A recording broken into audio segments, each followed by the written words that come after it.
Hi dears. അപ്പോൾ എല്ലാവർക്കും അറിയാം ഞാൻ കുറച്ച് ദിവസമായിട്ട് ഹോസ്പിറ്റലിലൊക്കെ ആയിരുന്നു. അപ്പോൾ എല്ലാവരോടും ഹോസ്പിറ്റൽ വിശേഷങ്ങൾ പറയാൻ വേണ്ടിയിട്ട് വന്നതാണ് കേട്ടോ.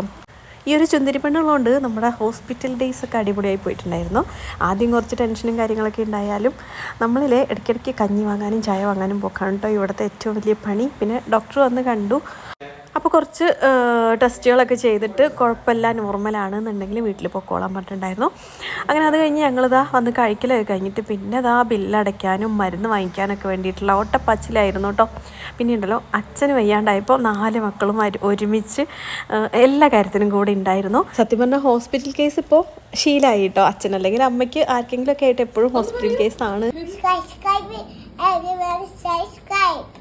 ഷാനു ബേബി നല്ലോണം വായാടി ആയതുകൊണ്ട് തന്നെ എല്ലാവരോടും സബ്സ്ക്രൈബ് ചെയ്യാനൊക്കെ പറയുന്നുണ്ട്. അതുപോലെ അവൾ ഉള്ളതുകൊണ്ട് തന്നെ നമ്മുടെ സമയം പോകുന്നത് അറിയുന്നുണ്ടായിരുന്നില്ല. ഉറക്കമൊന്നും ഇല്ലാത്തതുകൊണ്ട് തന്നെ കണ്ണൊക്കെ എല്ലാവരുടെയും വീർത്ത് എന്തോ പോലെ എൻ്റെ കണ്ണിന് ചുറ്റൊക്കെ കറുത്ത കളറായിട്ടുണ്ടായിരുന്നു കേട്ടോ. പിന്നെ അതാ അങ്ങനെ നമ്മുടെ ഓട്ടപ്പാച്ചിലൊക്കെ കഴിഞ്ഞ് നമ്മൾ വീട്ടിലേക്ക് പോവുകയാണ്. അപ്പോൾ ഒരുപാട് പേര് അന്വേഷിച്ചിരുന്നു അച്ഛൻ എങ്ങനെയുണ്ട് എന്നൊക്കെ ചോദിച്ചിട്ട് ഒരുപാട് സ്നേഹം നിറഞ്ഞ പ്രാർത്ഥനകളും ഉണ്ടായിരുന്നു നിങ്ങളുടെയൊക്കെ. അതുകൊണ്ട് തന്നെ അച്ഛനിപ്പോൾ അതാ കുഴപ്പമൊന്നുമില്ല, സമാധാനമായി വീട്ടിലേക്ക് പോവാം. ഇനി വീട്ടിൽ പോയിട്ട് 2 ദിവസം കഴിഞ്ഞ് ഇഞ്ചക്ഷനും കാര്യങ്ങളൊക്കെ ഉണ്ട്. ഒരു 4 ദിവസം നല്ലപോലെ ഹോസ്പിറ്റലിൽ അതുപോലെ തന്നെ റെസ്റ്റ് ചെയ്തിട്ട് അതിനുശേഷം പിന്നെ ചെറുതായിട്ട് നടക്കാനൊക്കെ തുടങ്ങാമെന്നാണ് പറഞ്ഞിട്ടുണ്ടായിരുന്നത് കേട്ടോ. അപ്പോൾ നമ്മൾ വീട്ടിൽ നിന്ന് വന്നിട്ട് ഒരാഴ്ച ആയതുകൊണ്ട് തന്നെ വീട്ടിലൊന്നും ഉണ്ടാക്കിയിട്ടൊന്നും ഉണ്ടാവില്ലല്ലോ. അതുകൊണ്ട് നമ്മൾ കഴിച്ചിട്ട് പോവാണ്. അപ്പം അൽഫാമൊക്കെ കണ്ടിട്ടാണ് ഞാൻ കയറിയിട്ടുണ്ടായിരുന്നു. ഇവിടെ വന്നപ്പോൾ ദോശയും സാൻഡ്വിച്ചും മാത്രമേ ഉണ്ടായിരുന്നുള്ളൂ കേട്ടോ. അപ്പോൾ എല്ലാവരുടെയും പ്രാർത്ഥനകൾക്ക് നിറഞ്ഞ സ്നേഹവും നന്ദി അറിയിക്കുന്നു കേട്ടോ.